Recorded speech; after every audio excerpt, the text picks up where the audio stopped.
think it is live now. Hey, everybody. It is Friday, June 16th, 2023. I'm Tina-Desiree Berg. Welcome back to Tina. I've been sick for about a week and a half now, getting to the tail end of it, but I wanted to do the show today. So welcome to Right Wing Insanity Report. There's lots to talk about. So today, I'm going to have Jordan come on, not as Status Coup guy, but as my guest, because he's done some crazy reporting this week in regards to Trump. Obviously, he's been indicted. Trump gave a press conference at a golf club earlier in the week, and Jordan interviewed some of these individuals, and they had some crazy stuff to say. So I want to go through some of that. Also, I wanted to mention rest in power Daniel Ellsberg, who passed away today. Very famous whistleblower. The world will be a darker place without you. So let's bring Jordan in. Jordan, where are you? You here? Hello. How are you? Hanging in there. Hanging in there. Wow. I look a lot taller than you. I gotta lower myself. Yeah, I'm good. Ready for the week to be over. It's been a long week. Yeah, and very sad news on Daniel Ellsberg. Man, I guess he's been sick for a while, but he was a major whistleblower. Yeah, I think I don't know the whole details, but I think he didn't want cancer treatment or anything like that. I guess was ready to go. Was in his 80s, I believe. And I think he, in addition to the incredible bravery he showed, obviously with the Pentagon Papers, it just shows you kind of how we've lost our way, because a lot of the folks who have done what he did, in the beginning, they wanted to Julian Assange him. But once that was not possible, he became kind of a hero. Even a lot of establishment journalists, have credited him. And he was very strong in his final years as far as, freeing Julian Assange, speaking up on behalf of Edward Snowden and others. So, really, obviously left a lasting legacy. So very sad news. Also, talking about how prosecuting whistleblowers, journalists under the Espionage Act has become a thing. Obama did this in spades, and it hasn't stopped since then. So yeah, Daniel was very much an outspoken individual on this stuff, and he was right. So I'm sorry to hear that he will no longer be with us. Rest in power, Daniel Ellsberg.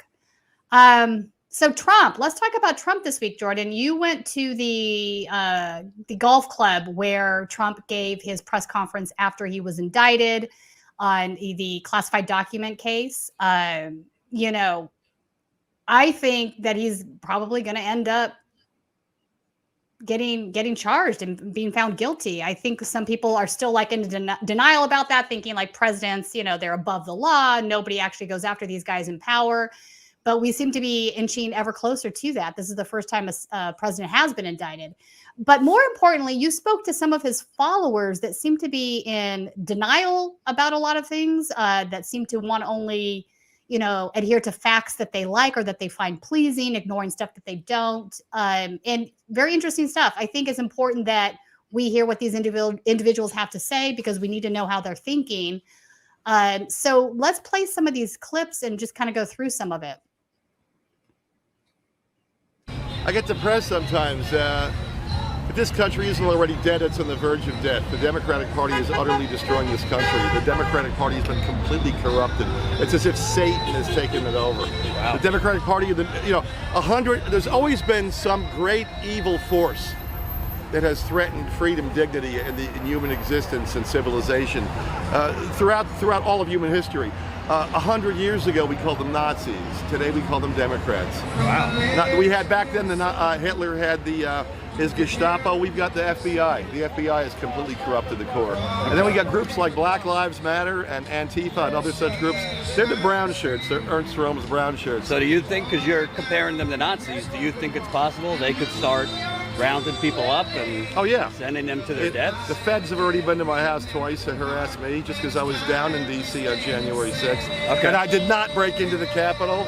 Okay. I didn't get any closer. This was the legend that got that footage of the police officer's head rammed in the door. He was right there. That's right. That's amazing footage. But why do I support Trump? Because I still believe America can survive. I haven't given up hope. But I do believe he, well, first of all, I support him stronger than ever. I would gladly take a bullet for Donald Trump. Really? I would die for him, and I'll tell you why. Please tell me why. Because I love America. And I'd like to think, I'm 63 now, I'd like to think when I'm dead and gone, my children, grandchildren, descendants, friends, will still have a country in America that will exist after I'm gone. I can't save America. I'm nobody. Only Donald Trump can. Okay, so there's so much to unpack here. I want to start with what he said about the FBI, because I think this is really a theme that we're seeing a lot of the time with the right wing. We've seen it with Marjorie Taylor Greene, other Congress folks, but now you're hearing it from Trump supporters. Whereas the FBI is corrupt, they want to abolish the FBI. But what I want to point out about this is they're not looking to have any sort of reform done. What they want to do is have an FBI that basically is at their bidding, that is protecting them because they're when they're in power, right? They don't want an FBI that applies laws universally. They want an FBI that does their bidding. And I don't think that they understand that there's a difference between these two positions. What are your thoughts on that, Jordan? Well, first I want to say, because I think a lot of times when I do these Trump interviews and then I publish them on, obviously our YouTube page, immediate reactions, not even just from conservatives, but sometimes those on the left is, Jordan, what's the point of this? You're just finding stupid people and, posting it. And I always have to say, this is not meant to be offensive, but it's just the truth. And you could ask John Farina, there's not like a large pull at these things of reasonable, mild manner. There is none. I will say that there is none. Listen, what this guy is saying is pretty much what they all say and what they're all thinking. If you think that we're seeking out stupid people at these things to make Trump supporters look bad, you're totally wrong. This is what this guy said. I hear repeatedly from lots of folks. So because at this thing in particular, and it was down the street from his golf club, because you had to pay $1,000 to hear him speak. So talk about populism. You had to pay $1,000 to hear. So they had, something down the street for Trump supporters, and there were cars honking on as they drove by. But yeah, I think what he said is interesting, because then I think it goes to like, some folks on the left were saying, oh, Marjorie Taylor Greene is out lefting the squad because she's saying, abolish the FBI. Right. But she wasn't in Congress, but none of them were criticizing the FBI when they sent FBI agents to infiltrate the Standing Rock camps. Exactly. And serve as moles in the Standing Rock camps and help to build bogus cases against indigenous people protesting for their water and their land. They didn't have a problem with the FBI then. They didn't have a problem when the FBI was infiltrating Black Lives Matter, protests in Ferguson, etc. So yeah, they seem to have a problem, not just with the FBI, but name it, DHS, CIA, if they deem it as being, negative consequences for Republicans, which is just another tribal thing. I mean, you'll see with the rest of these interviews. That's correct. It's all tribal. And the other thing, him saying, listen, I'm not, I don't think it's a secret, my thoughts on the Democratic Party, but, I was trying to be calm and reasonable because you get more out of these people. But you really have to be deranged if you're comparing like the neoliberal corporate Democratic Party to like the Nazis and the Gestapo. Yeah, let's talk about that part. Yeah. I mean, that's why I said, so do you think they're like going to round up people put them on cars? And his answer was basically, yeah, the FBI came to my house. It's like, well, maybe they came to your house because you were at January 6th. I don't know if I believe that he didn't go into the Capitol. I've seen that guy at other Trump events. I think he likes attention, but I don't know if he's ever been violent. I have no idea. So it's just, A, it's offensive to just Holocaust and Jews. But B, it's a mix of conspiracism and just, if this is a word, charlatanism. because it's kind of like some of these folks are just charlatans. Yeah. And even if they have legitimate grievances with the Democratic Party, even if they have legitimate ideas that there's double standards, because you'll see in the rest of the interviews, it was all, what about Hillary? What about Hunter? Even if you could argue that they have some legit points in those areas, it's just so delusional when they're jumping to like, the country is crumbling, Right. the country's, and you'll see with other interviews that there's a lot of that. Yeah. So one of the words he used also is Satanists, right? He called the Democrats Satanists. So a lot of the speak that Colin, if you have the thumbnail, you could show the bull horns. You put the Satan horns. Colin put out of my ear for the YouTube video. I thought that was pretty good. But anyway, go ahead. Satanist. I want to point something out. Satanist is sort of double speak in white nationalist world for Jewish folks, right? So they're Satanists. There is a faction that came up like in the early 70s of white nationalist neo-Nazi groups that were Christian identity, and their whole argument was that Jesus Christ wasn't a Jew. He is actually the son of Satan, not the son of God. Obviously the reasons that they're driving this are anti-Semitic, but I want to point this out because it all ties into these more mainstream, and I'm going to use my scare quotes here, more mainstream conspiracy theories that a lot of these Trump folks adhere to, because they all kind of stem from the same anti-Semitic trope, right? Where Jewish people, they're the globalists, they're the Satanists, they control the media. George Soros is controlling the Democrats and Antifa. It's a very funny thumbnail. But I think it's all tied together, and it's one step on the way to becoming extremely red pilled to start buying into these narratives. And you hear them quite commonly, and they just trip off of people's tongues.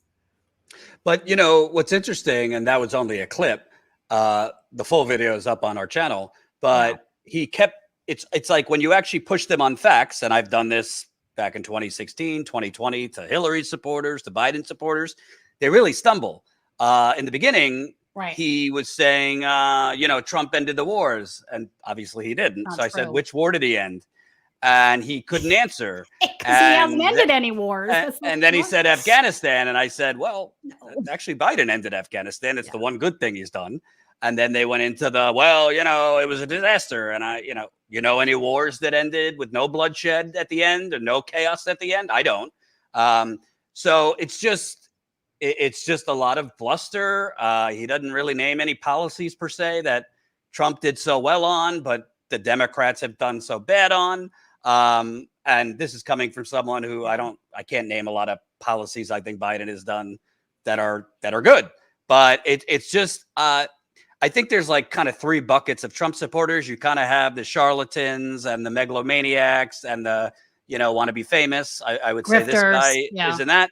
Then you have kind of the violent conspiratorial kinds, which you know very well from your work. And then you kind of just have like your blue collar. They're not terrible people. Right. Some of them have voted Democrats in the past, but they've been hoodwinked. They've been hoodwinked. And sprinkled into all three, you have, clearly people who are racist in many ways. Right. Not all of them, but I would say this guy is in that first group, which is just kind of like over the top. But within this curve, Tina, and we're going to be posting other footage, so you'll see. You had people wearing Q shirts. You had Proud Boys there. Yeah. I saw two. You had Confederate, which we'll post the whole interview tomorrow. Somebody with a Confederate flag. Then you had some nice old ladies who just like Trump.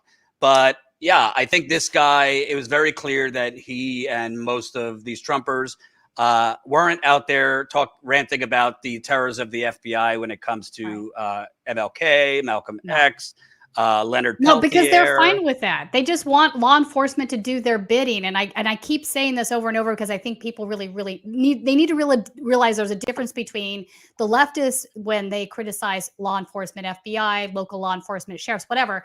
The reason they're doing that is they want certain things to be reformed. What the left is asking for is for laws to be applied universally without bias. And they don't think that has been happening. And clearly it hasn't been. There's plenty of proof that that's true. Whereas those on the right-wing extremists are like, no, we don't like the FBI now because they're coming after us. And we didn't do anything wrong. We're just trying to save America. Folks need to understand that when these people say this stuff, they actually believe it. They believe that the election was fraudulent, that Trump actually won. They believe this, and they believe they're fighting for the country for this reason. It doesn't matter whether that's true or not. It's obviously a false statement. Trump doesn't even at this point recognize that he won this election. So, but that doesn't matter. They're down this rabbit hole, right? And they only talk to people that just reaffirm those beliefs, and this is how they're becoming more radicalized, so to speak. So there is a difference. So like, don't get hoodwinked in this idea that the right now wants to reform the FBI and Sheriff's Department. They don't. It's interesting you said that. I won't say which one, but I did interview somebody, and they were at January 6th and they were saying things minimizing January 6th. But then later, when we were not on camera and we were just talking at the end, she was telling me things like, there were moments I was there and I was next to whatever that stage was that they wanted to hang Mike Pence. And I was thinking to myself, what the hell am I doing here? Huh.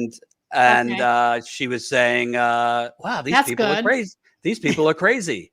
So I do think there's, not all, but there is a percentage of them that kind of go back and forth. Like they might just believe in low taxes and deregulation and regular conservative shit. But they're kind of like, they got the good Republican angel, which is just like greedy and, wants their tax cuts and deregulation. And then there's the devil who like is all into this MAGA shit. Yeah. And I think for some of them, they go back and forth. But I've had conversations with people off camera that are a little bit more reasonable. And I will tell you the behind the scenes, and Farina could tell you this, and I don't mean this like in a funny way. This is every single time. There is not a Trump rally since 2016 that after interviewing these folks, I don't like really, really need a drink, like several drinks. And I said to Farina after this one, because I interviewed I think I did like 5 or 6 interviews, but then I was there for like another half hour talking to some of them. Yeah. Somebody came up to me with a deranged conspiracy theory and, listened to this tape, the Jersey government, we were in New Jersey, the government's coming after me. And I got home and I said to my wife, I need a drink. And then she fought with me because I had drank 2 days before. But it's just mind numbing because it's like it's mental gymnastics to have to go back and forth with people that are so steeped in conspiracism, so misinformed. This does exist among neoliberals and like supporters of Democrats, but not to the extent. With that, it's more like MSNBC brainwashing, not like violent conspiracism brainwashing, if that makes sense. No, it makes sense. Honestly, I think cable news has been very detrimental to the country, but I'm going to table that for another day. Let's play the next clip. If he's indicted in other cases, Georgia. Yeah, possibly. They're coming. If he's indicted over January 6th, that would be 4 indictments. I'm sorry about that. You're still with them, 4 indictments all the way. Because let me tell you something about January 6th. He was there, so. You were? Yeah, he got historic footage for Status Coup. I don't know if you saw that officer's head rammed into the door in the corridor. Screaming for help. That was and it. They were doing he. No, I didn't see that. I didn't see it that. was all over. I'm just wondering how many indictments is too much where people might say, we love Trump, but we don't think he could win. No, you're never going to turn these people away from him. Okay. As a matter of fact, the more indictments that come, okay. Let me also say this.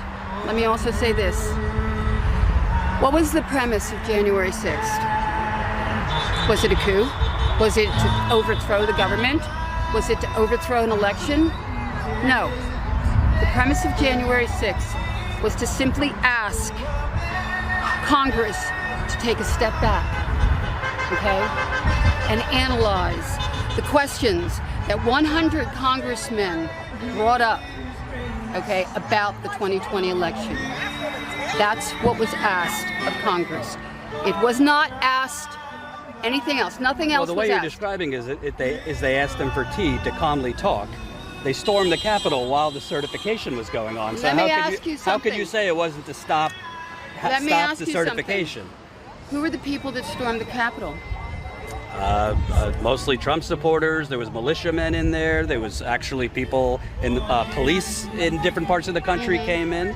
Not everybody was violent, of course. Not everybody was violent. No. Right. I would say probably 98% of the people were not violent. Okay?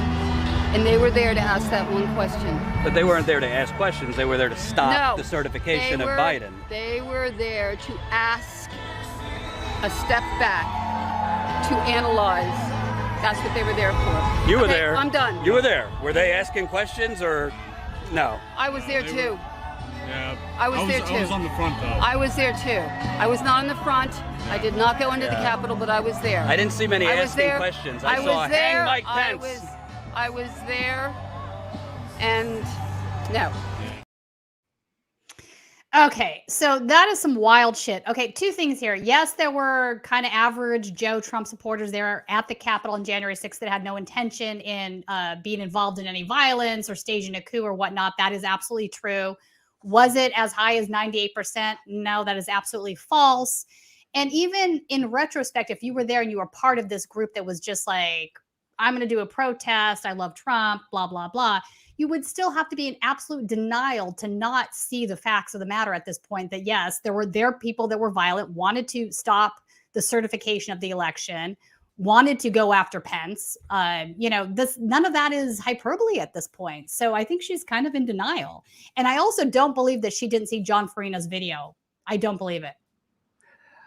Yeah. And again, it's tough because she's a nice woman. I mean, we talked for a while after. Seems nice. But I think the part that stood out to me, I'll get to the January 6th part. The part that stood out to me is when she said, the more indictments, she didn't finish it, but it was almost like the more indictments, the better. And then she shook her head like the more indictments, you could fill in the blanks. Maybe some people think she meant the better. But what I'm taking from this, and I don't want to be an alarmist, is, remember before the election in 2020, for months, Trump was saying it's going to be rigged. It's going to be rigged. And he was basically building up the fever pitch and creating the frenzy months before. Well, you see that now with all these indictments, and I think he's going to be indicted in Georgia. I don't know about January 6th, but at the minimum, 3 indictments. He's already building up this frenzy for if and when he is convicted in any of these cases. He's saying every prosecutor is a thug. He's calling the special counsel. And it's all the hoax, just like Russia and all this other stuff. And I think that obviously there's a significant portion of this that's a bit cult-like. And if their leader is convicted, I think he might try and enter a deal, particularly in this classified documents case. But if he's convicted, I think January 6th might look like a picnic compared to the type of violence that could happen. Because in that case, these people are going to perceive that you are attacking them. Well, in a way, they felt that way on January 6th, but even more so because they have a visceral connection to Trump, which he is manipulating and he is tapping into, which I think this woman has. We'll show the other clip, but she's out there supporting Trump. Well, you'll see. She didn't read the indictment. She doesn't know anything about it. The other thing is, I mean, listen, there's no objective person that could say they were just there asking questions. If you want to say, most people didn't intend, it got a little out of hand. Obviously, I would say more than a little, but if they wanted, most of them acknowledge, it got a little out of hand, minimizing it. But when you have someone saying we were just there asking questions, and I tell you, this guy shooting the camera right now, was there. He got historic footage. He's got cracked ribs to prove it. And she's still saying, it was all asking questions. I think it's delusional. I think I don't want to say they're mentally ill, but I think there is a form of imbalance going on. This is not balanced views, and it's an alternate reality. And I'm not like CNN and MSNBC that let's cover January 6th for 10 years after it happened. I wish they would cover other things, but I'm also not like the Glenn Greenwalds of the world and these leftists who just minimized it. It was a massive, massive thing. And let me tell you, and I asked one of these people this, What do you think would happen if 10 black people stormed the Capitol? Oh, God, if that had BLM or Antifa folks, they would have been using live rounds. I don't think that's an exaggeration. So, yeah. I think she is nice person, but delusional. And Jordan, they're all sucked down this rabbit hole. Like I'm not. A lot of these people are nice people, you know. And sometimes I ask them, like, and you ask them why they like Trump, and they'll say, "I like him. I like what he's done." And then I'll say, "Name 3 things that he's done that you like," and they can't answer. I cannot tell you how many times that's happened. They're sucked down a rabbit hole. Well, that's why I said, I think there was a period before DeSantis got in that the media was kind of like trying to gin him up. And there was, New York Times, Washington Post, there was pieces, and they were trying to like cherry pick polls to make it look like DeSantis could compete against Trump. And I said, listen, I had the pleasure or misfortune of covering this in 2016 on the road, 2020. And there is a major WWF wrestling element to why people Trump. Yeah, exactly. Major WWF wrestling element because it's not very policy based. I mean, on policy, No, it's not. He's not very, other than, on domestic policy, he's not very different than George Bush was. And Bush was unpopular even among Republicans by the end. Right. Tax cuts, deregulation. He didn't build the wall. Right. Didn't pay for it. So he really didn't deliver on most of the core things, but it's the authoritarianism and the strongman, the giving them the green light to be openly bigoted. Yeah. So, yeah. I agree with you. All right, let's play the next clip. Put aside the documents for a second. The indictment itself says that he told his lawyer to lie to the DOJ. You know what? I didn't read the indictment. Okay. I didn't read the 37 counts. So you're just defending him without reading the indictment or knowing anything about it? You know what? Yeah.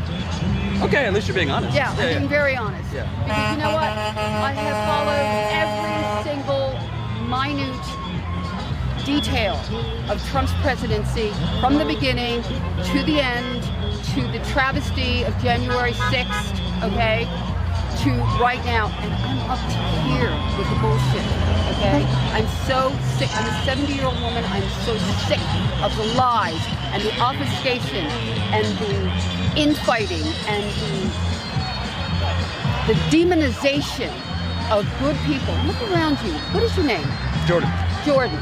Look around you, Jordan. I'm not demonizing No. Yeah, yeah. I'm just saying. Yeah. Look around you. These are the people, okay, that are Trump supporters. These are the people that Hillary Clinton called deplorables, okay? These are the salt of the earth. These are the people that are in their 60s, in their 70s, in their 80s, who have retired, who have worked all their lives to have a sane, secure future in the United States, and you're seeing it go all down the toilet. Tell me about that. Okay. Why do you think it's been so bad under Biden? Because of inflation and things like that? Because Biden is a tool. Biden is simply a figurehead, a tool that is being used. His whole administration is a tool. They're all plants, okay? There's a greater Plans for who? there's a greater story that's going on here, okay? And if you, as a 30-something-year-old young man, cannot see Tell me about it. what What's is going on? happening to the United States. So what's the greater thing going on? You said plants, so that would mean there are plans for someone. I believe, frankly, that there is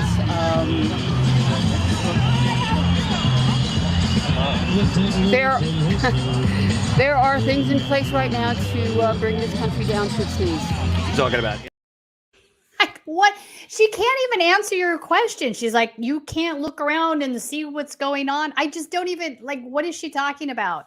What kills me about that, though, can I say this, though? What it kills me about this is she's making a specific notion that she's 70. Look around. These are all people my age, 70. So these are boomers. Let's just call it what it is. This was a generation that had it good, right? So they have pension plans. They had higher pay. They had free education. They had all of these things that the younger generations do not have and probably will not have, even if we keep fighting for them, because they were taken away.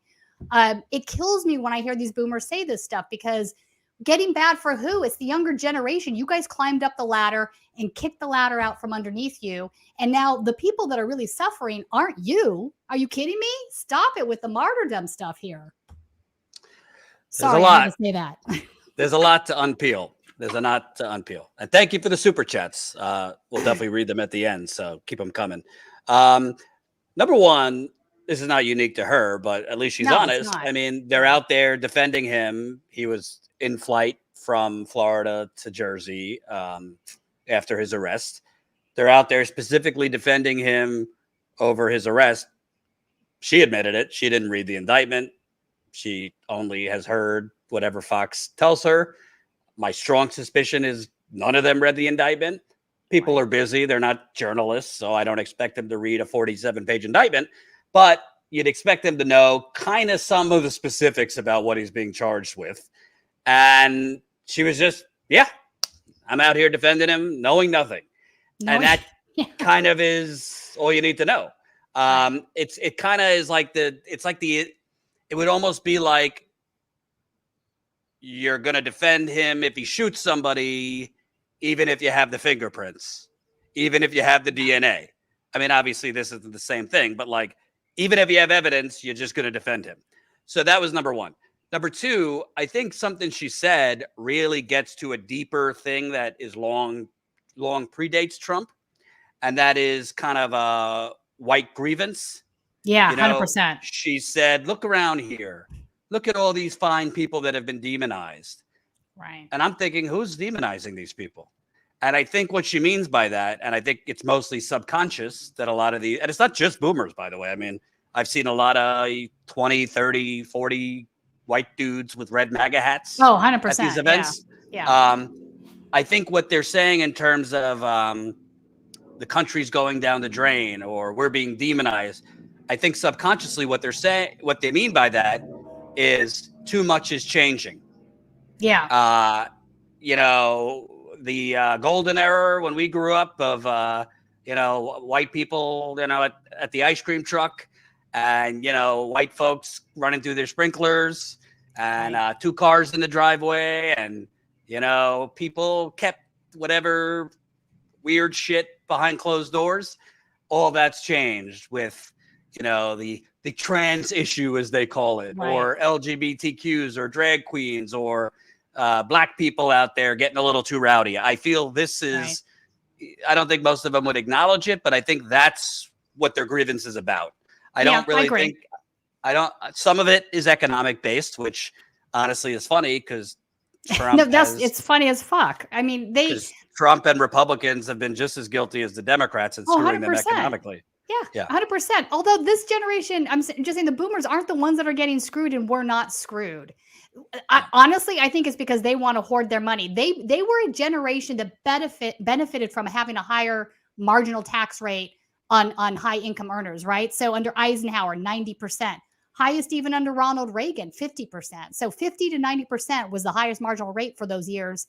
All of that money was going into, social programs, infrastructure programs, funding college, all of these things that they benefited from. But now that they are all, high income earners, a lot of them are high income earners themselves. They don't want to pay taxes. They want to keep the taxes low at 20%, right?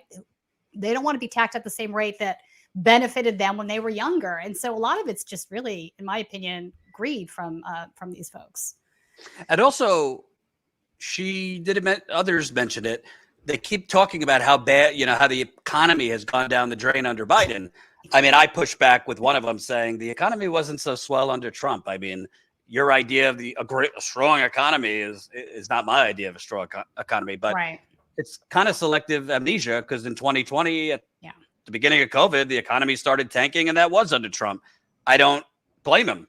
I would have tanked under anyone when all these people are dying and the economy shut down and this and that. But it's selective amnesia. It's double standards. I know it's like, I know you are, but what am I kind of thinking? And and this is one of the nice, more reasonable ones. So it kind of shows you. But I think that whole look around, we're tired of the bullshit, we're tired of being demonized. I mean, and to be fair, Jordan, Hillary Clinton should have never said what she said. I thought that was a really bad move. Calling people deplorable like that was not helpful to the campaign, but carry on.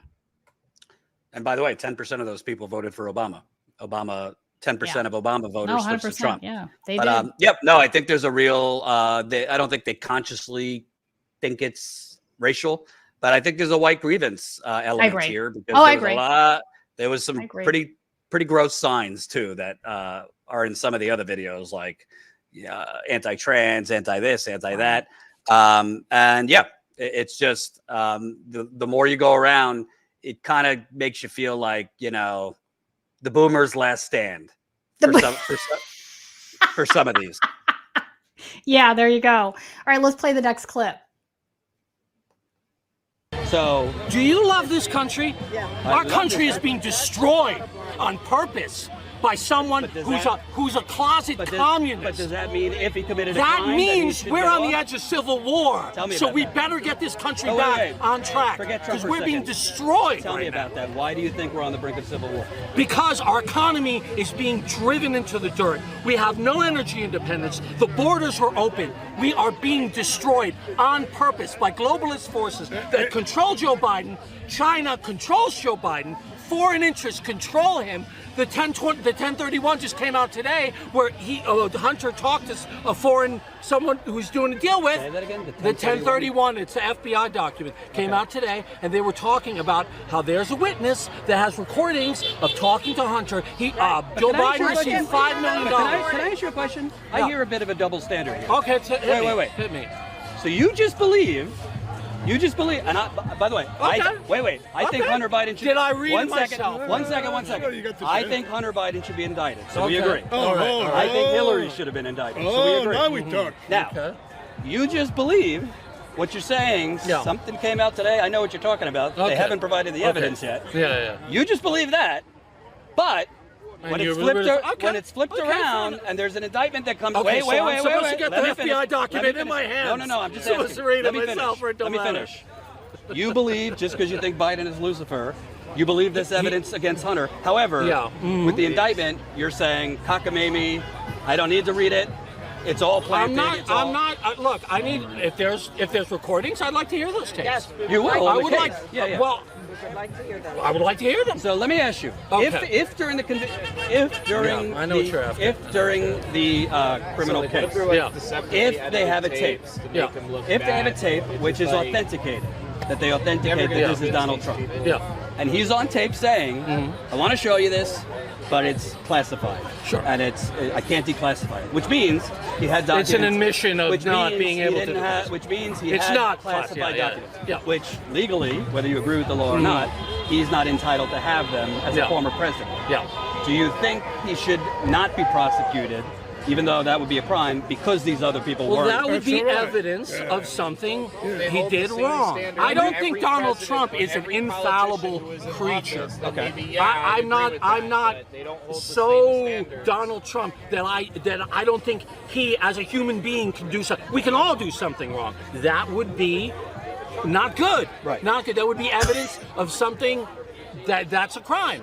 But do I think that you can take things that are innocuous and shape them in such a way that they build the basis of a case that is supposedly criminal? That the only reason it's criminal is because they've decided to prosecute.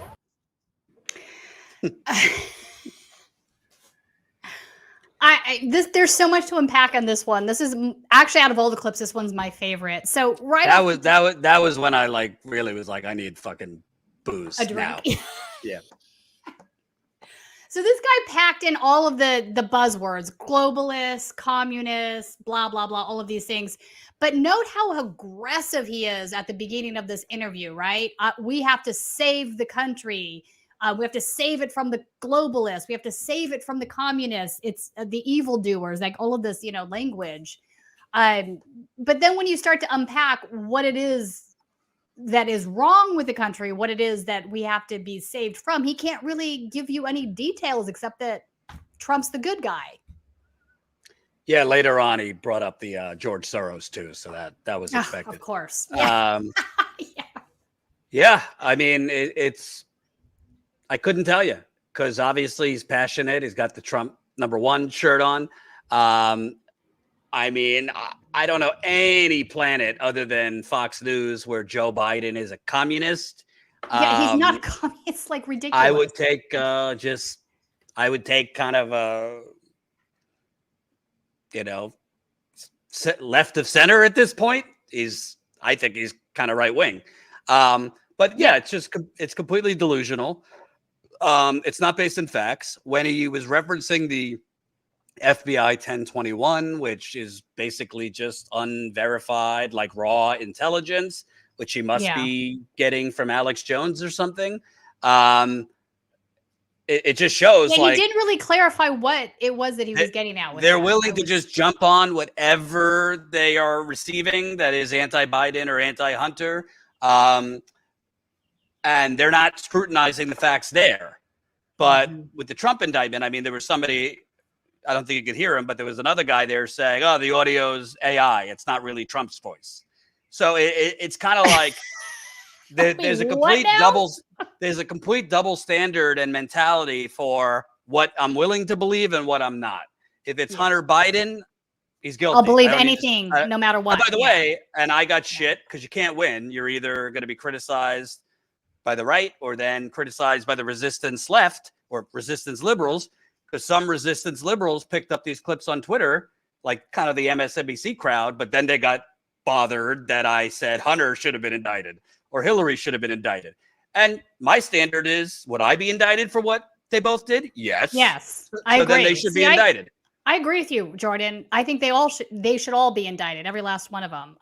My thing is this. We should have laws applied universally. That is the point of having a law. If you don't apply it universally, then you're being biased and you're no longer, about law and order, so to speak, as these guys like to say. So yeah, 100%. But they're playing team sports is the problem. All of these folks on both.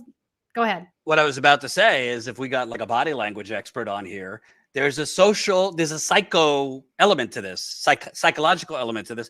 Did you notice as soon as if we like freeze framed it, as soon as I said, I think Hillary shouldn't be indicted, that one guy was like, he's like, now we're talking. Okay. He's like, I said, I think Hunter should be indicted. Now we're talking. And all of them, it went from yelling at me to now they calmed down a little bit. Noticeably in their voice, they started kind of vocally. It was a little bit more. So it just kind of shows you none of this is based on kind of a consistent standard. No, it's not. And on the liberal side too. I mean, there's hypocrisy on the liberal side.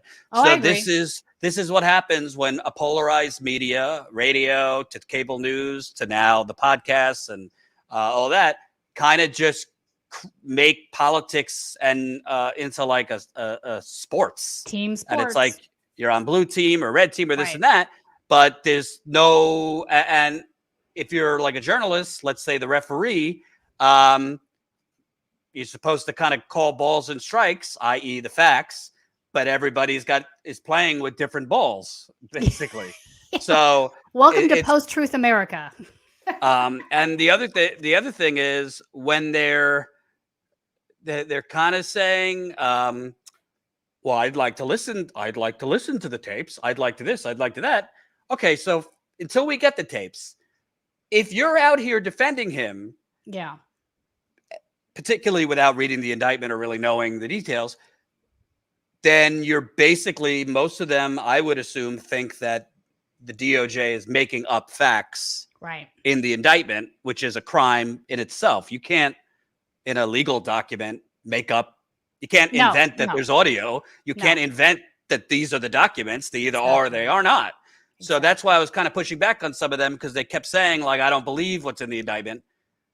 Well, what do you mean you don't believe it? They can't. They can't make up. It's not up for debate. It's a fact of the matter. Yeah, no, but they want to, anything they find displeasing, they're going to ignore. It's really this is. And can I just say, Tina? Yeah, go. Can I just say, Tina? We also have to call out some of the pseudo leftists too, because I think whataboutism has really become a addiction. Yeah, across the board.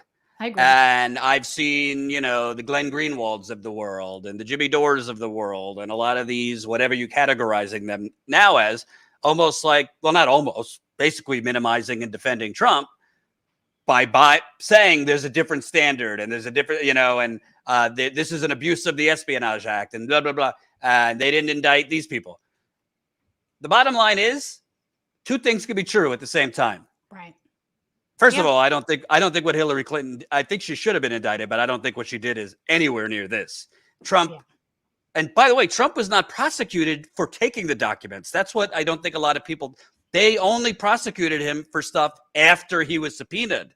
So the whole year of stonewalling the National Archives, if he were to just return the documents, we wouldn't be here today. You're correct on that. And if he would have returned the documents after being subpoenaed, we wouldn't be here. Right. So I'm not often defending the DOJ or the FBI, but they really went above and beyond more so than they would do for anyone else. Space. I agree. He had plenty of room to maneuver and not be in trouble, and he chose not to. I agree with you 100%. And it came out this week that his lawyer, 2 months after the raid, so this was the fall of last year, told him, let's try and make a deal. And he rejected that too. So this is not like Donald Trump being persecuted. It's just not. I personally think that, and there's reporting that he was collecting some of these documents during his presidency. So it wasn't like after his presidency, he just scoured. Right. He was kind of stacking things away. Yes. And I think he was strategically stacking things away. I agree. I think it was strategic, and I think it was intentional, and whatever those reasons are for those particular documents, we have yet to discover or learn, but I agree with you. Yeah. But it's just, this is not a case of whataboutism. He had defense documents, particularly about nuclear programs. He also had identities of spies, what they call human sources, which could get people killed. Yeah. Now, I could say, I would love to see the CIA go away. I could say, I'd love to see the FBI go away. I could say, I think all of these agencies are too big, corrupt, have been involved in some of the biggest crimes in American history. I give you JFK. So I could say all these things, just like I could say Big Pharma is corrupt, but I could also, on the other part of my brain, say, all right, Big Pharma is corrupt, but I'm not going to spew bullshit about COVID vaccines. Shit. Yeah. And I could also say all these entities are corrupt. I could also say I don't want to kill human assets. Yeah. Yeah. Hillary Clinton got off. Hunter's probably going to get off, but that doesn't mean Donald Trump should be off. And I kept asking them, by this standard, you're telling me that any Republican that commits a crime or should get away with it. Should get away with it because these other people weren't prosecuted, which is not a good standard, I don't think. No, it's a shitty standard. And by the way, even in the theoretical world, if we wanted to go back and prosecute those people, you can't because of the statute of limitations. Right. So, yeah, you just have to be able to have some critical thinking skills. I understand why they feel like they're persecuted. Well, no, I don't understand that. I understand why they think there's a double standard because like Hillary wasn't indicted or, this or that. But, neither were the bankers. They don't seem to care about that. Neither were the fossil fuel executives who have poisoned our water. And so they only seem to care if the people that Fox News and these other outlets have made into it's their team. The boogeyman. Right. Yeah, it's their team. Exactly. I think we have one more clip. Or is that all of them? That was all of them. Yeah. Oh, that was all of them. Okay. We will be posting. So maybe this will be for your show next week. We have a banger of an interview with a Confederate for Trump. So that will post over the weekend. We also have an interview with, again, a reasonable, nice woman who I think was trying to not, I think she was trying to basically prevent herself from saying kill the gays. So she was trying to be kind of reasonable, and I'm concerned about the schools and this and that.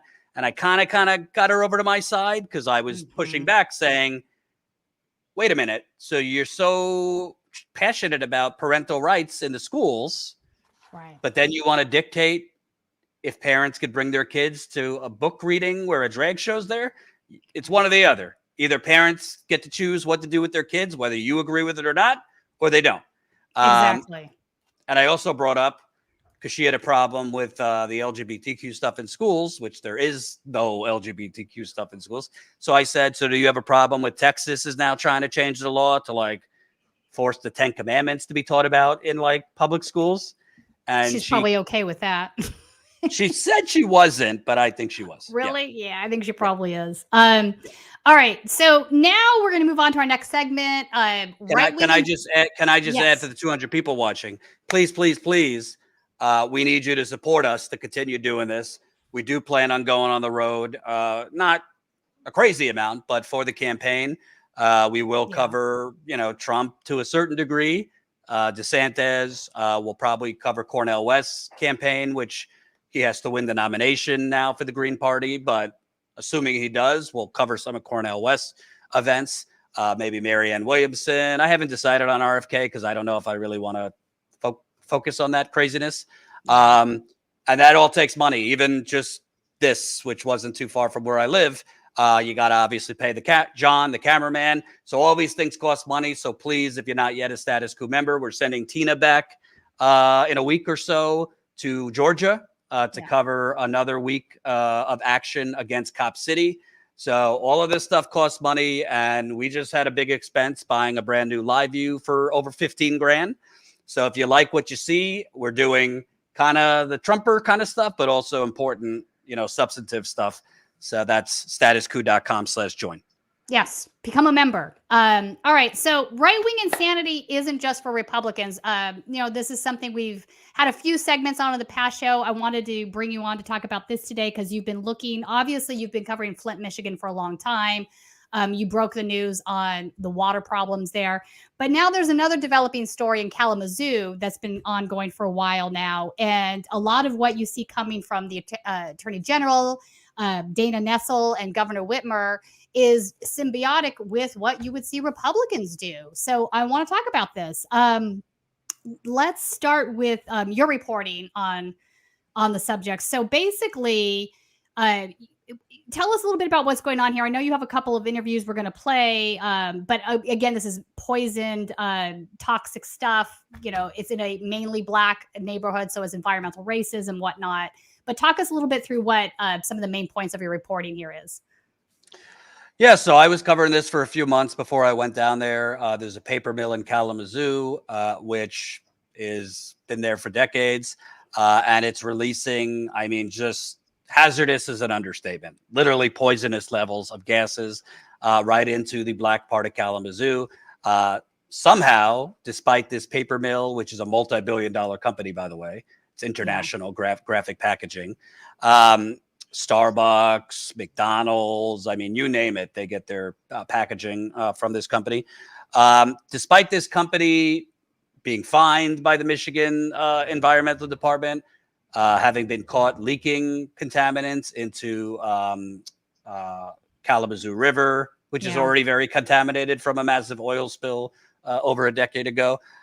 Despite residents complaining for years about the horrible smell coming from that paper mill, high rates of asthma in the community, high rates of COPD in the community, heart disease, kidney disease, employees that have worked there have high rates of cancer. For some reason, Governor Whitmer, who there's been a lot of slobbering puff pieces about her from the New York Times and the Washington Post. She's kind of, MSNBC loves her. Her administration approved this paper mill 2 years ago to help them get a $125 million bond deal so they could expand and release about 600 more toxins, about 600,000 more tons of volatile gases. So we won't play the whole thing, but we could play just some of the reporting we did there. Yeah, I want to do the clip that with the woman that lost her 17-year-old daughter to the asthma. Yeah. The smell is really bad. I can't even describe it. It's just a mix of rotten something, and it almost the closer you get, it's a rotten smell, and it kind of goes up your nostrils a little bit.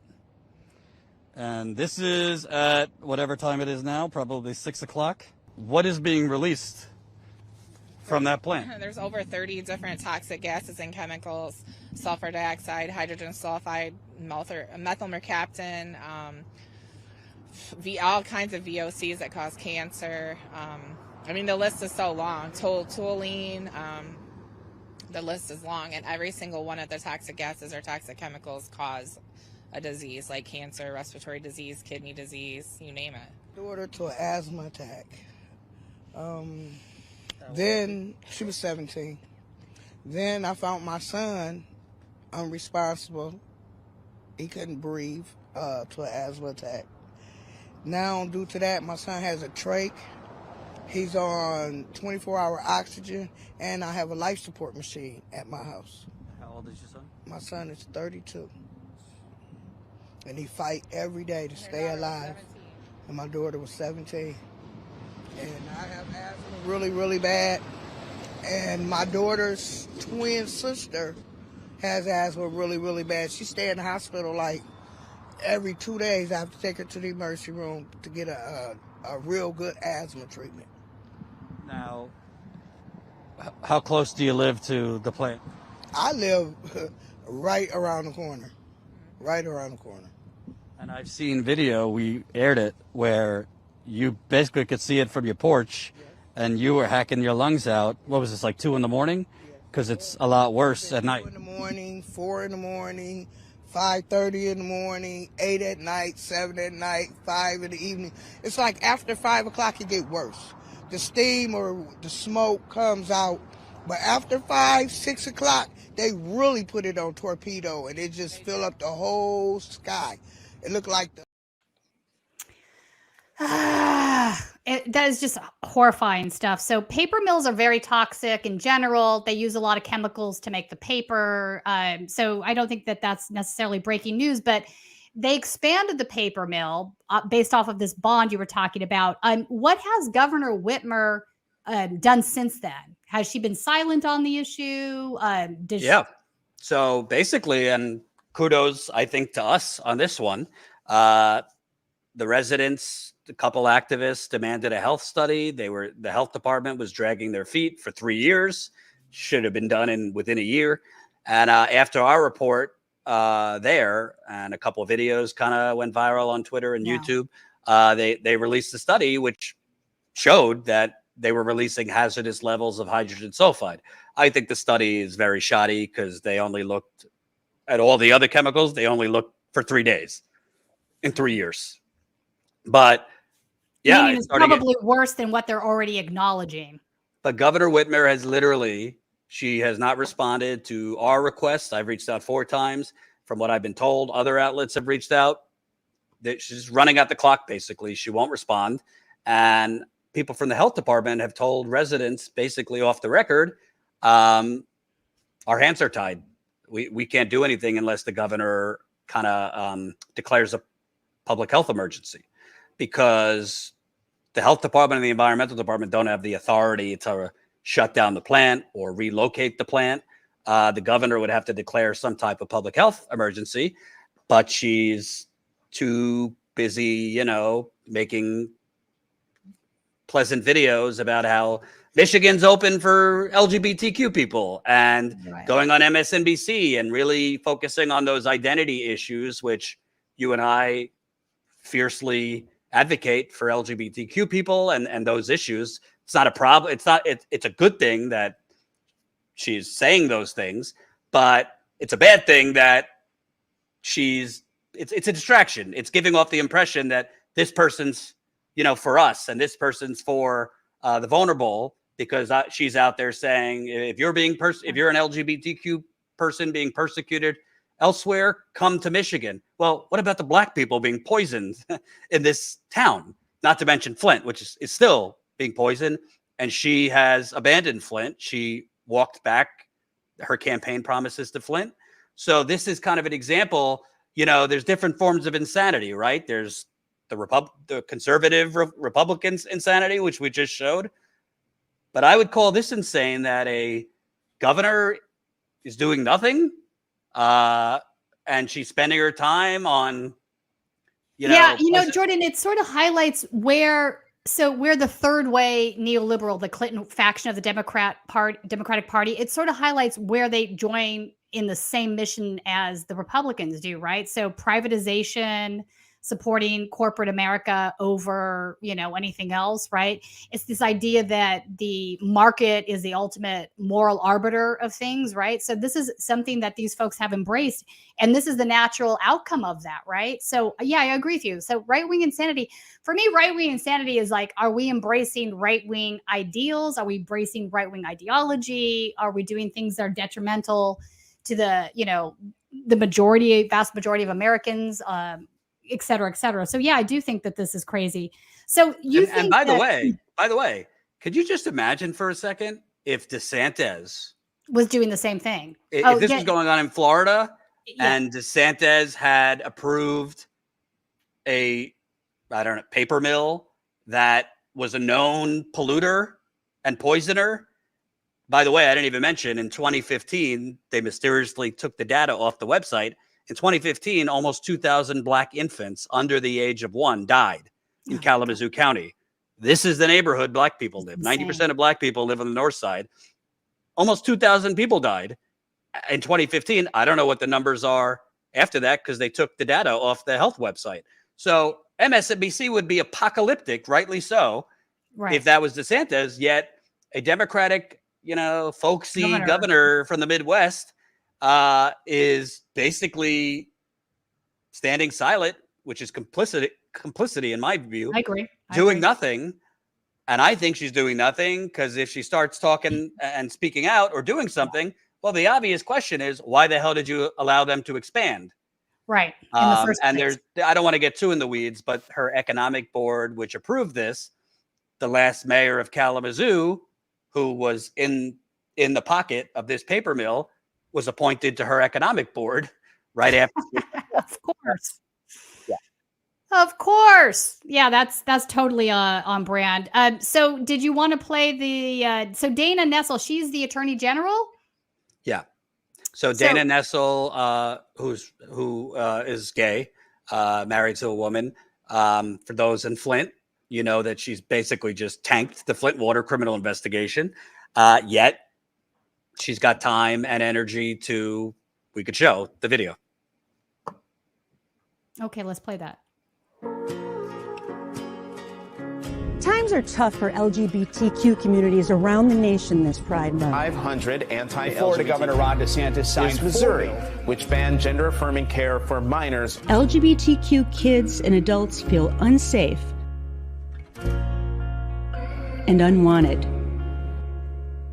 But there's one state in America that's reversing this trend.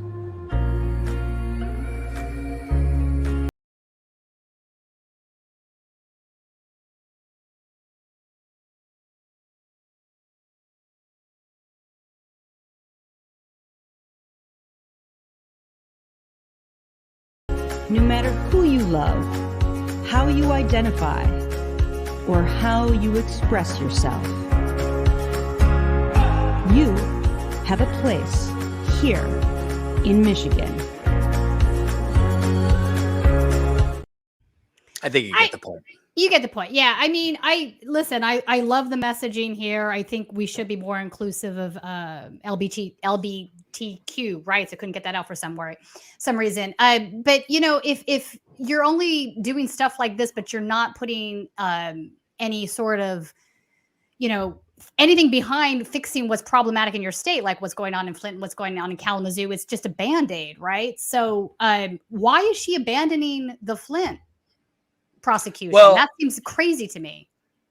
So, she would say she's not, but she is. So a couple things. One, I feel torn because on the one end, I think viewers know, I mean, we went down to Florida to cover the Don't Say Gay bill.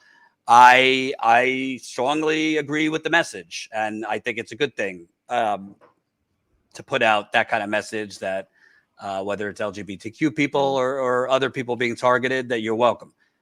But then at the same time, I'm enraged because they're basically just gaslighting the other human beings that they're attacking, right? Like, so they're just trying to put out this like image of branding and for their future political ambitions, because she wants to be governor, because Whitmer is eventually going to go for the presidency, probably in 2028.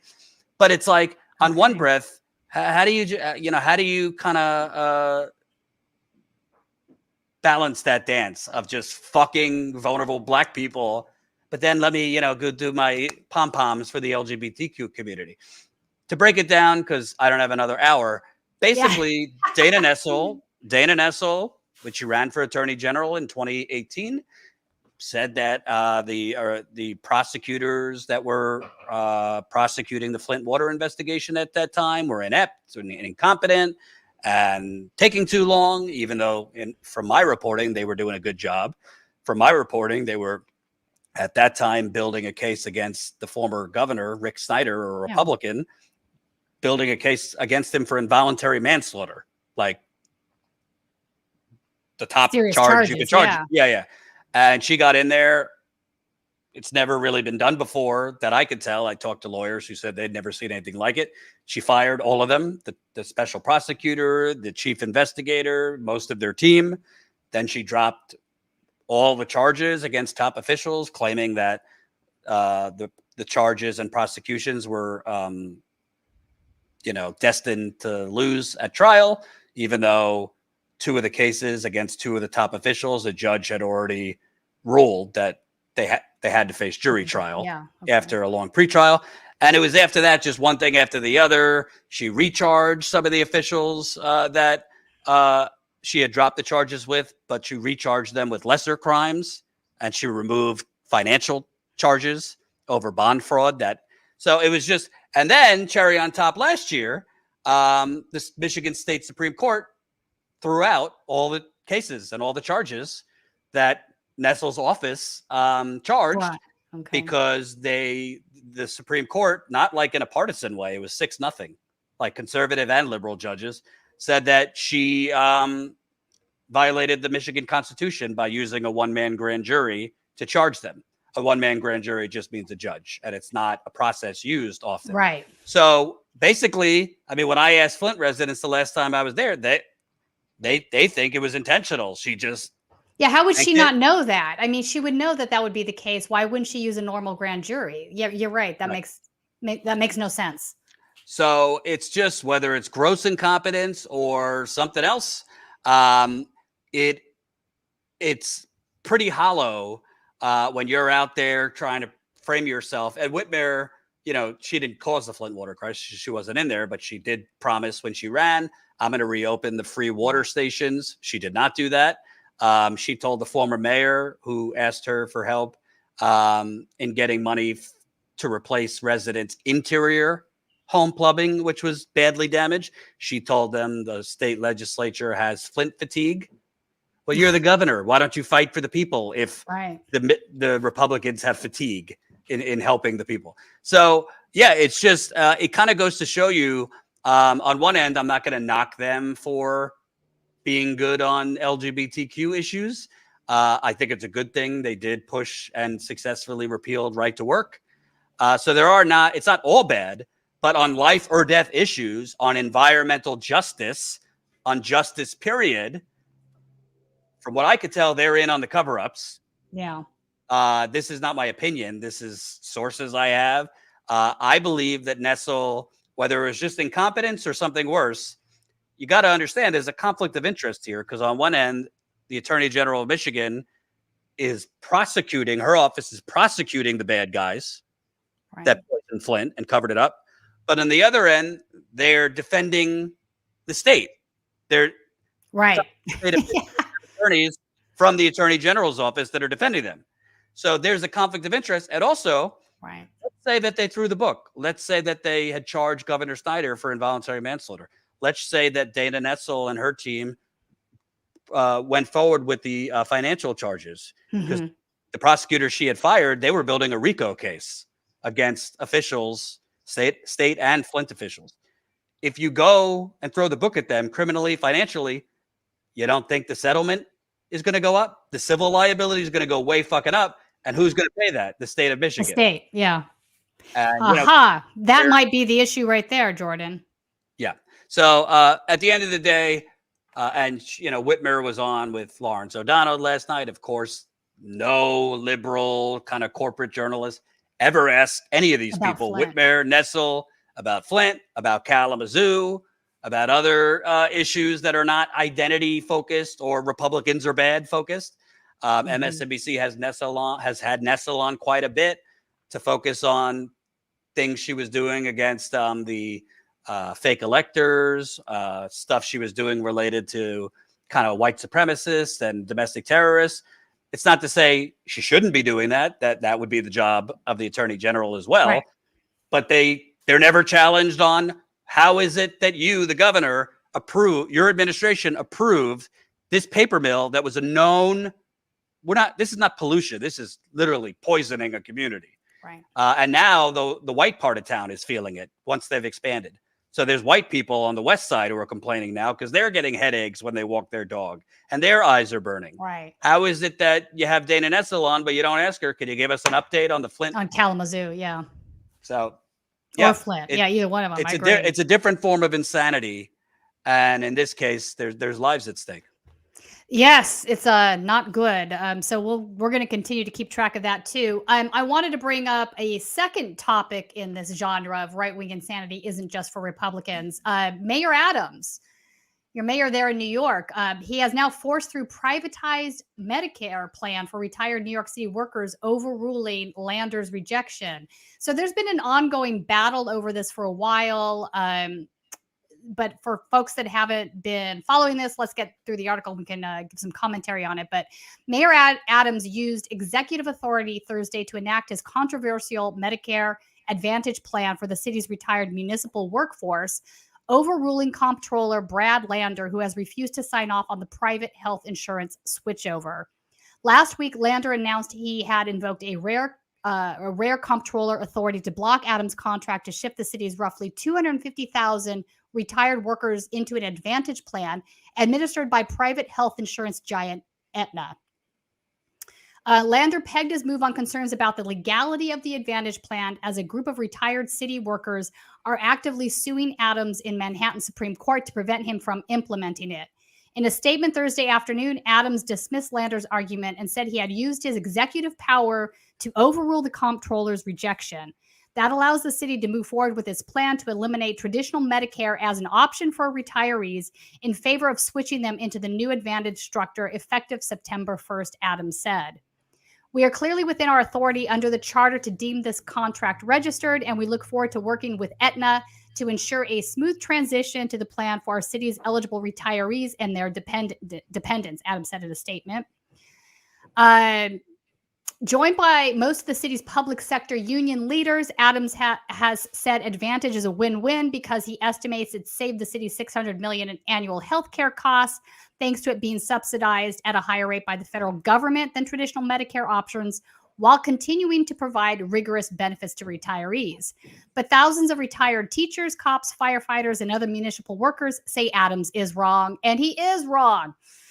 They pointed to a federal study finding that Advantage plans sometimes wrongfully deny beneficiaries medically necessary care. And that is in part because Advantage plans, unlike traditional Medicare supplemental coverage most city retirees are currently on, outsource benefits processing to private insurance providers, which require some health procedures to be pre-authorized. And you don't have that case if you're on a traditional Medicare plan and a supplemental plan. This is really bad. This is one step closer to privatizing Medicare, right? That's the direction we're headed in here, versus expanding Medicare for all, which is the direction we should be headed in. Medicare Advantage programs were created after intense lobbying by the health insurance industry. They often provide lesser care for more money, but they make a lot of money for health insurance companies because they get subsidies from the federal government. And this part where he's saying that they'll save on the money because they are subsidized, well, that's just because they're outsourcing some of the work that would be done by government employees. This is just really bad news, in my opinion. What are your thoughts on this? Yeah, I tweeted, who needs Republicans? I mean, Yeah, right. this kind of stuff is, why. I mean, look, the reason Republicans have the House right now, not by a huge margin, is because Republicans had big victories in New York in particular. I think they won 4 or 5 seats in New York during the midterms when in the rest of the country, Democrats outperformed. Right. Obviously, this is New York City, but I mean, it's New York, and why would working people they might get sucked into Republicans on the message of crime and this and that if you're fucking them, particularly Financially. seniors, who, by the way, are the Right. most reliable voters in America over 65. You're basically scamming them out of what they are entitled to. When I say That's entitled, right. I mean entitled. They paid into this their whole life. Yeah. And it's, I mean, I haven't looked into his donors, but I'm sure he's getting Aetna. money. I'm sure he's getting money from Aetna and Exactly. the other pharmaceutical companies that are benefiting from this. Right. I knew Adams was going to be a disaster of a mayor. I didn't think there was like, there was some progressive choices that would have been better. But yeah, But this is really an extreme reaction, right? He's now signed an executive order against what the comptroller did. I don't know that I've seen anything like this in my lifetime. It's pretty authoritarian and extreme. So I wanted to bring that to people's attention. Bad news. Again, we need to look at ways to, ease the burden on your average American and working class. Income inequality is rife in the country. It's what's, I think, undergirding a lot of the turn towards authoritarianism, fascism that we're seeing. And when the Democratic Party electeds kind of engage in the same behavior as Republicans, it really makes it difficult. Like I've often said, run a Republican against a Republican and the Republican wins, right? So if you're going to be the same messaging and you're going to screw people out of money, then you're not going to win on those issues. And you're right. They're going to go for the crime and law and order guy if that's what they're into. So it depresses the vote from the Democratic Party base, the progressives. They're like, why should I go out and vote for this guy? So it's very problematic. There's a through line. Same thing we just talked about with Whitmer, but right. The media was kind of talking about, maybe Adams, if Biden doesn't make it to the finish line, maybe Adams is a 2024 potential. I doubt he'll win re-election as mayor, quite frankly. I don't think he's very popular. Or am I wrong on that? It depends who runs against him, but no, he's not popular right now. Okay. And also, Biden wanted Whitmer as his vice president. His people had to talk him into Kamala Harris because, they thought it would improve him with black voters in particular. But at the end of the day, what is Eric Adams doing for New York City? Nothing.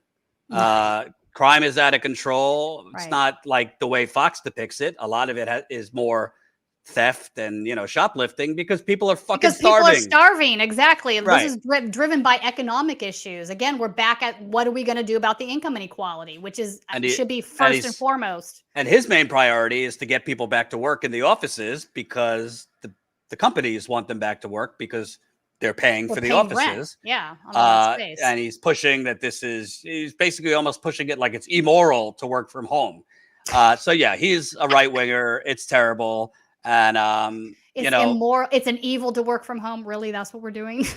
Yeah. And it wouldn't surprise me. The next election Manhattan is not a conservative place, but you might see more New Yorkers maybe consider Republicans because of what he's doing. Get rid of Adams. All right. Yeah.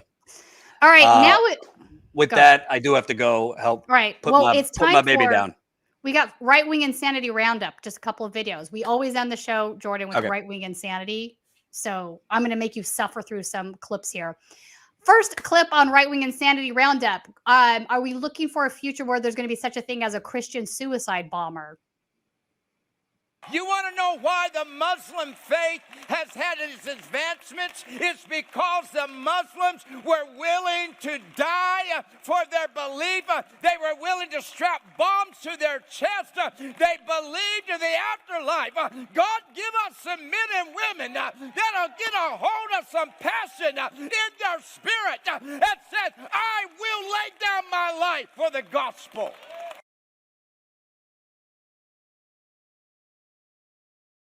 All right. What say you?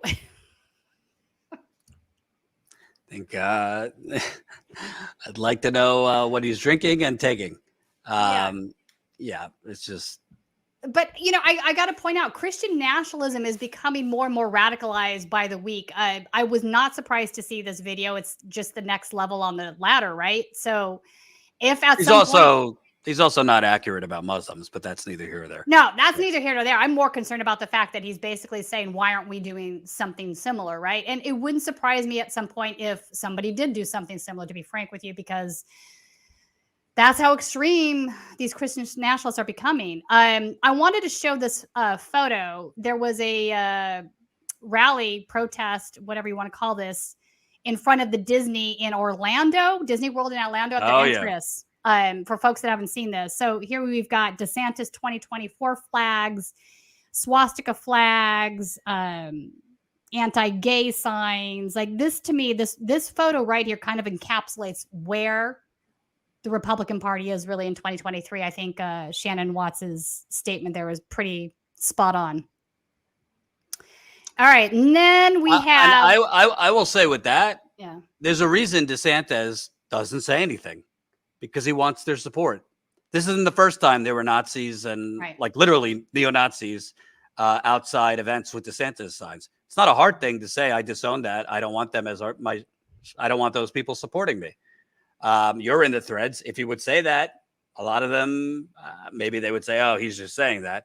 But it's kind of like the bare minimum politically to say, I don't want that kind of support and disown it. He does want that support. He does want to, but I'm going to say the same thing was the case with Trump and still is, right? When David Duke came out and endorsed Donald Trump, what was Donald Trump's response to that when he was asked about it? I don't know who's David Duke. I don't know. I don't know anything about David Duke. You know, I mean, just I don't know. What are you talking about? Yeah, but they're never going to denounce these white supremacists that clearly support them because they want the vote, right? It's really awful. All right. And there's still a whole section of these folks that think the president is above the law. In no country, especially the United States, is that the case. Should that be the case? Presidents should be responsible to the same level that you and I are, or even higher one, because they are, you know, the buck stops here. So no president is above the law. Let's play this clip. The presidency is above the law. Don't let people convince you otherwise. All you can do to a sitting president is to get them out of that office. Because while they're in that office, they are shielded from all the criminal consequences that you and I are not shielded from. And rightly so. You cannot vest authority in a person and then imprison them while they hold that authority. It's insanity to even think so. Now that brings me down to the indictment against President Donald Trump. Everything they have indicted him for, everything is connected to his time in the presidency. Now, many people would say, no, he committed these crimes after he left office. No. When he took the documents that was under his purview, while he was still in office, those documents made their way to Mar-a-Lago and New Jersey, wherever they went under his care. The disagreement with NARA happened after he left office, but it was still connected to an action that took place while he was in office.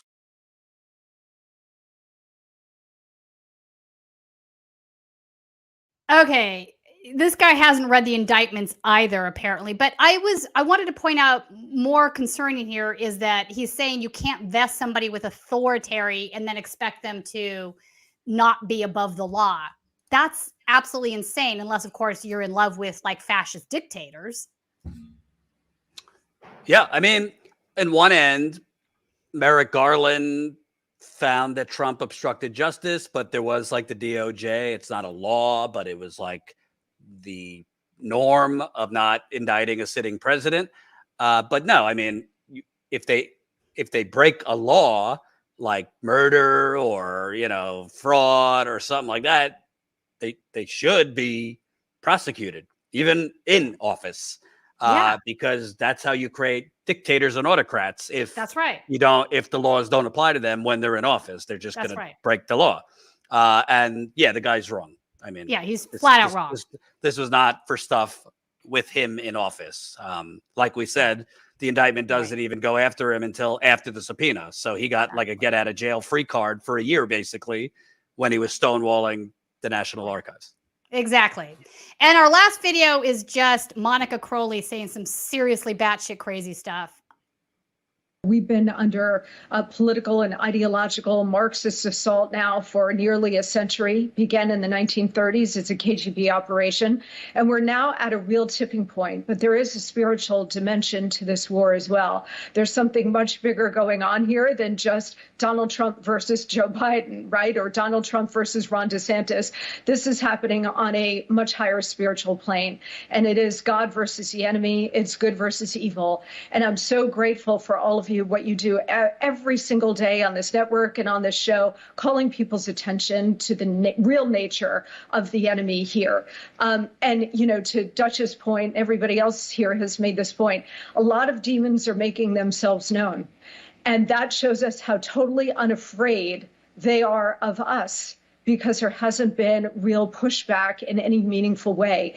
But the good news is that God wins in the end. God always prevails. And I do think that more and more people are recognizing all levels of this fight, and they're willing to step up. And I can feel a real energy shift in the country. So I remain optimistic. And if God be for us, who can be against us, right? Just some crazy ass, I don't even... It's a KGB operation, dude. I just some crazy stuff. I guess, boy, she would have been great during the the Committee on Un-American Activities. Exactly. She would have been great back then. Yeah, also, I mean, that's kind of a mix. That's kind of a mixed bowl of Christian fundamentalism, sprinkle in some kind of John Birch Society, Federalist Society, sprinkle in a little biker gang. And yeah, I mean, that has like all the elements of the various. Has all the elements. Great stuff. Sometimes Right Wing Watch has some really great clips on their Twitter. We need to do, before you go, we need to do the super chats. Absolutely. Let's go. Thank you, Caitlin. $2. People's blind faith is scary. Yeah, it is. And I'll tell you, we're going to post more videos over the weekend. Some of these signs that they were holding, and when you see children next to these so-called adults, it does get scary. You want to read the next? I can't. I don't. Oh, humorous, 50 bones. 2 jobs, take care of each other and take care of this planet that takes care of us. With that being said, the only thing that anybody should be worshiping on this planet is this planet, because without it, there is nothing for us. Thank you, humorous. Correct. And yeah, by the way, let's not forget that the California wildfires are still raging. Here on the East Coast, we're supposed to get another taste of bad air coming up potentially this weekend. So yeah. Christina Suazo, $9.99. I call this Archie Bunker syndrome. Older white Americans who need to go forward into the afterlife so the rest of us can move on. Yes, thank you. Unfortunately, it's generational. So these older white folks a lot of them are teaching their kids. So if only it would die off with them. I could tell you, I see a lot. It will be lesser. It is going to be lesser, but there is still, some of them are being indoctrinated into this belief system for sure. Absolutely. Tony, $2. So based on these video, MAGA people are Nazis. Well, I think he's saying Democrats are Nazis. I think we should all cool it with, who we're calling Nazis. But most of the Nazis in this country, the neo-Nazis that are rising, and Tina incredibly covers this dangerous rise. Most of them like Trump, DeSantis. Yeah. Caitlin, $5. Status Coup cares more about Michiganders than our governor and attorney general. Sad but true. It really is. Christina, another $9.99. I live on Long Island. That's where I'm from originally. And this law Adams enacted is psychopathic. It will save the city money. What about the $10 billion yearly budget for NYPD? Yep. Right. Yeah, the money's there. This is just nonsense. I'm guessing that he has, like Jordan pointed out, taken some campaign contributions. There's probably some quid pro quo. This is a kickback to big pharma, and Yeah. and Wall Street, by the way, is going to make money off of this because they're Oh, investing. 100%. Anything that's privatized is something that they're going to make money off of. So they're always behind privatization, no matter which party's doing it. Absolutely. Tony, $5. Thank you. Hey guys, just want to say rest in power. Daniel Ellsberg, American hero, has passed away. Yep. We started the show with that. Yeah. Be interested. I saw CNN did like a report on it. I don't know if they'll go in depth over the weekend because like he did expose kind of their bosses. But yeah, I mean, other than Daniel Ellsberg, I think without what he did, I don't really think there might not be as many anti-war people. Let's put it that way. Yeah, there might not be as big an anti-war movement without Daniel Ellsberg. So rest in power indeed. Thank you for having me as a guest. Very nice. And Tina, tell people you'll be going to Cop City soon.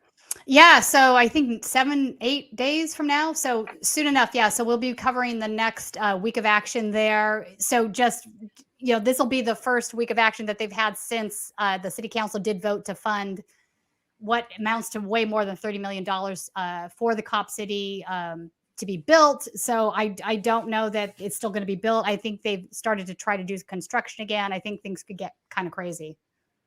Absolutely. So reminder, please, if you can, support us. These trips don't cost, they don't come free. They cost a lot of money. So statuscoup.com/join. Join us for $5 to $10 a month. You'll also get some behind the scenes content from Tina's trip.